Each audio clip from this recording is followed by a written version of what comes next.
Aquesta setmana enamorats de la lluita contra la pobresa. Justament, aquest va ser un dels motius que va sonar ahir l'Isi al Palau de la Música, amb una implicació molt directa del barri del Raval.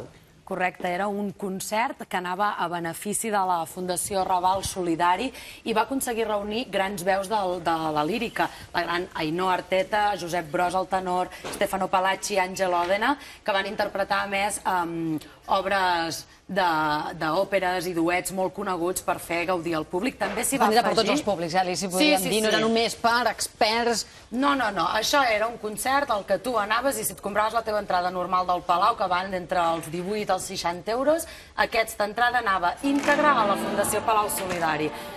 Aquí veiem els nens del cor mitjà infantil de l'Orfeo Català, que de seguida es van apuntar a participar amb el We Are the World, We Are the Children, que Ainhoa Arteta, Josep Bros no van dubtar en cap moment en afegir-se a aquesta cançó de final de concert. Va ser un concert molt bonic, una gran oportunitat per escoltar les àrees més conegudes d'òperes com la Bohème o el Barber de Sevilla, però que a més tenia un objectiu solidari.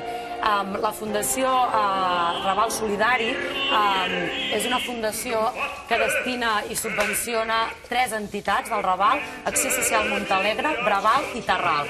Per què aquestes 3? Perquè així es distribueixen molt millor la feina. Heu de pensar que només al barri del Raval hi viuen gairebé 50.000 persones. Això és la població equivalent més o menys de Vic o de Figueres. Tot això a Barcelona, barri del Raval. Tot això en un barri que, com ja sabeu, històricament té moltes especificitats, té un índex d'immigració molt alt i un barri on la pobresa no n'ha sortit mai, ni en aquesta època que se suposa que tots vivíem tan bé. El barri del Raval continua tenint un problema crònic de pobresa i de desestructuració familiar, de convivència, de moltes altres coses. I en aquestes associacions que ara comentava justament la Lisi feien i fan una feina en silenci molt important. El Terral, en aquest cas, pensada per les dones en exclusió social. Exacte, tu ho coneixes bé, Helena, perquè hi has sigut. Vaig tenir oportunitat d'estar dinant amb les companyes que treballen allà i la veritat és que és admirable, perquè, bé, falten mans, hi ha moltes persones voluntàries que van allà a donar els coneixements que tenen, potser són persones que han quedat en un moment donat a l'atur, però tenen uns grans coneixements d'informàtica, van allà i ensenyen informàtica, català, és que el món dels voluntaris, anglès, quanta feina fa.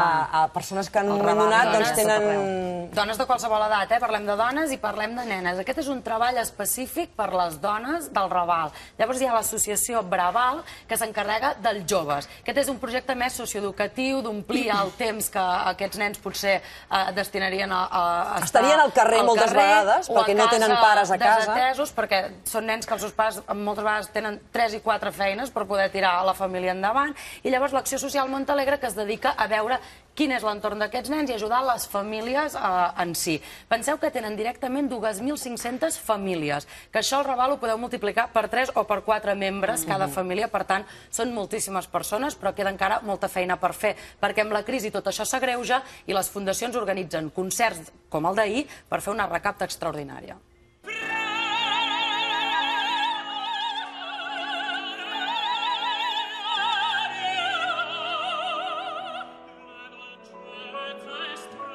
Ara en parlem molt de la pobresa per la situació que vivim, però vostès fa molts anys ja que hi treballen, amb aquesta realitat. Bueno, fa 14 anys que nosaltres no fem altra cosa que intentar millorar la molta pobresa que tenim al barri.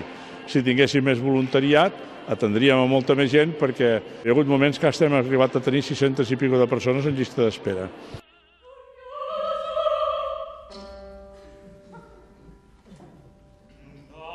Tots teniu agendes molt complicades, però us heu posat d'acord per venir sí o sí en aquesta gala.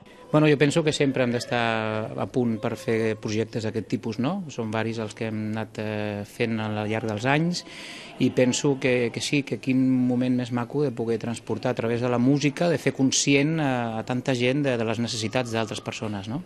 Además, creo que tenemos que ser conscientes de que tenemos necesidades aquí, propias, cerca de casa. Quizá transformar el problema en un beneficio, en que está aquí, en el centro, y que se pueden sacar muchísima gente adelante.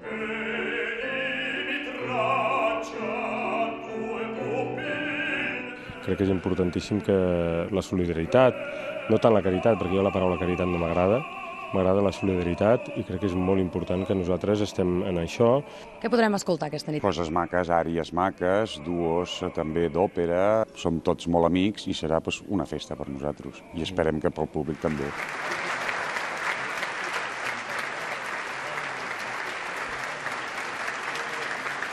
Sí, els de la Fundació estaven encantats perquè les 2.000 entrades que queben al Palau, venudes. Doncs feines que es fan des de fundacions diverses, entitats, voluntaris, molt important tota aquesta feina, el que dèiem ara, i tenim més exemples. En veurem molts al llarg de la marató aquest diumenge, aquí a la Marató per la Pobresa de TV3.